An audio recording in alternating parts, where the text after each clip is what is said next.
Bienvenue à tous, donc on se retrouve aujourd'hui pour une nouvelle petite vidéo.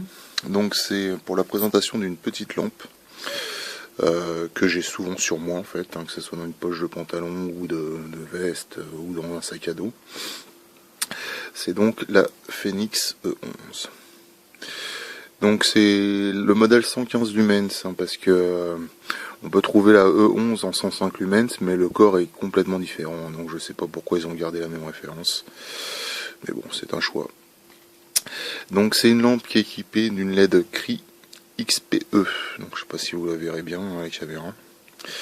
Donc une LED d'une autonomie de 50 000 heures, donc il y a de quoi faire.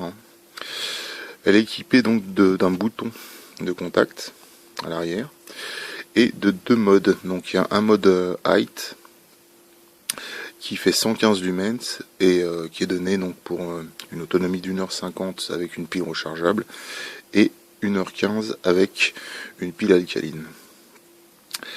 Et le mode low donc qui est de 35 lumens qui est donné à 8h45 avec une pile rechargeable et 6h15 avec une pile alcaline, ce qui fait quand même 2h30 de différence de luminosité. C'est quand même assez important. Le faisceau donc a une distance maximum de 85 mètres. C'est ce qui est donné dans les caractéristiques. Après bon, je n'ai pas vérifié, je n'ai pas mesuré. Et une intensité de 1807 candela. Donc, comme la plupart des lampes comme ça, c'est de l'aluminium aéronautique, recouvert d'anodisation, anodisation type 3 militaire. Donc ça résiste à un choc d'une hauteur max de 1 mètre et c'est aux normes IPX8, j'ai du mal à parler aujourd'hui, de 2 mètres d'immersion sous l'eau. Bon là j'ai pas prévu pour vous l'immerger sous l'eau pour voir ce que ça donne, mais bon il n'y a pas de souci, j'ai déjà essayé, ça fonctionne très bien. En tout cas à moins d'1 mètre ça fonctionne très bien. Alors elle a une taille donc de 91 mm en hauteur et un diamètre de 19 mm, ce qui est pas mal, mais ce qui n'est pas compatible avec tous les colliers 1 pouce pour tout ce qui est lampe tactique et tout ça à mettre sur des armes à feu ou des choses comme ça. Alors elle pèse de 31 grammes donc sans la pile. L'avantage de l'aluminium c'est que ça pèse rien, et c'est donc elle fonctionne donc avec une pile 1V5 LR6 ou, si on est américain, AA. Voilà. Petite pile AA LR6. Hop. Donc là, vous pouvez apercevoir, le joint torique qui fait l'étanchéité. Hop. Et donc là, le contacteur. Voilà. Il y a juste à revisser. Donc pour les modes en fait c'est simple.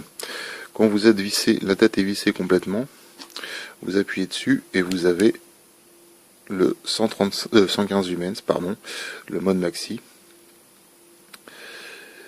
Et il suffit simplement donc de desserrer légèrement la tête en la tournant, donc quand vous êtes face à la lampe, face au faisceau, dans le sens anti-horaire, hop, et là vous laissez d'intensité. Je sais pas si c'est flagrant. Moi personnellement je trouve pas qu'il y ait une grosse différence entre les deux modes.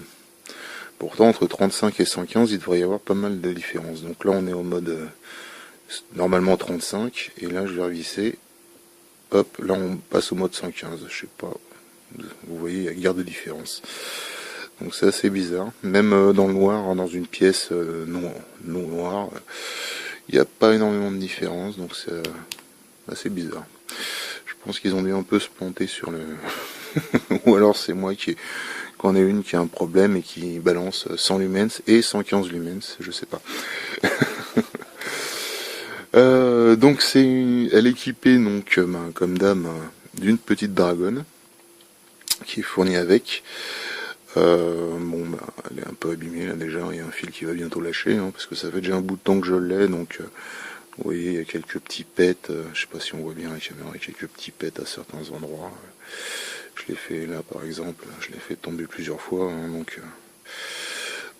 c'est un peu le problème des lampes des lampes qu'on tient à la main, bien sûr, hein, c'est que y a des moments où on a besoin de ces deux mains et une frontale est un peu plus intéressant dans ces moments-là. Donc il y a un joint torique de rechange et un caoutchouc donc pour le bouton poussoir de rechange aussi. Je ne me souviens plus si elle était livrée avec un petit étui Cordura, parce que généralement je ne l'utilise pas, donc je me souviens plus, j'avais jeté la boîte, peut-être j'ai dû peut-être jeter l'étui avec, je me souviens plus. C'est une lampe donc que vous trouverez aux alentours de 25 à 30 euros, hein, suivant les revendeurs. Hein. Donc c'est quand même raisonnable, hein. Pour 25 euros, vous avez une petite lampe qui a une autonomie correcte, 1h50 en max, avec une pile rechargeable, c'est pas mal quand même. Ça permet de dépanner. Moi je l'ai souvent sur moi et bon là d'ailleurs je sais pas pourquoi j'ai mis une pile alcaline dedans, parce que je devais recharger sûrement la batterie et puis et j'ai dû mettre ça en attendant. Mais c'est vrai que je préfère mettre des batteries rechargeables généralement. C'est beaucoup plus pratique et les autonomies, donc comme je vous ai dit tout à l'heure, sont beaucoup plus importantes. Voilà. Donc j'espère que cette petite vidéo vous aura plu. Hein, donc voilà. C'est une petite lampe, hein, elle n'a rien d'extraordinaire, elle a que de mode. C'est pas la lampe tactique de ouf qui fait la cuisine et